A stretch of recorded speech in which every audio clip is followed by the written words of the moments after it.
හඳ රාත්‍රී අහසේ අපගේ නිහඬ සහකරු. නමුත් හඳ එතනට ගියේ කොහොමද කියලා ඔබ කවදා හරි කල්පනා කරලා තියෙනවද? හඳ පැමිණියේ කොහෙන්ද? විද්‍යාඥයන් සියවස් ගණනාවක් තිස්සේම මේ පිළිබඳව විවාද කරමින් ඉන්නවා.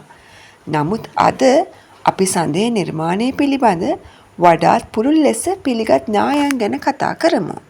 වඩා පුළුල් ලෙස පිළිගත් න්‍යාය තමයි ජයන්ට් ඉම්පැක්ට් හයිපොතෙසිස් කියලා කියන්නේ.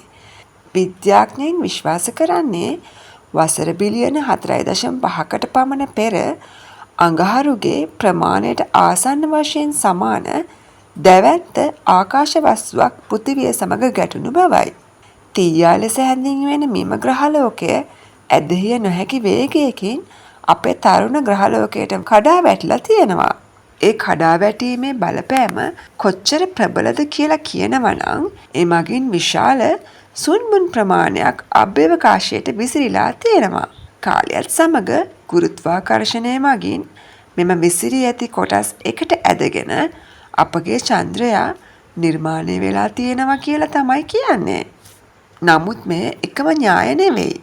සමහර විද්‍යාඥයන් යෝජනා කරන්නේ චන්ද්‍රයා පෘථිවියේ ගුරුත්වාකර්ෂණය මගින් අල්ලා ගන්නා ලද කලක් ඉබාගාතයේ ගිය ආකාශ වස්තුවක් බවයි.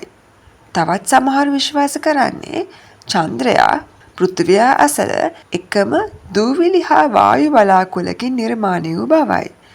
තවත් සමහරු කියන්නේ හඳ කියන්නේ කවුරු හරි කෘත්‍රිමව නිර්මාණය කරපු දෙයක් බවයි. ඉතින් අපේ අසල්වැසියා අපේ චන්ද්‍රයාගේ නිර්මාණය තාමත් පැහැදිලි කරගත නොහැකි අවුල් සහගත සිදුවීමක්. නමුත් චන්ද්‍රයා නොමැතිව අප දන්නා පරිදි පෘථිවියේ ජීවය ඉතාමත් කටුක වනු ඇත.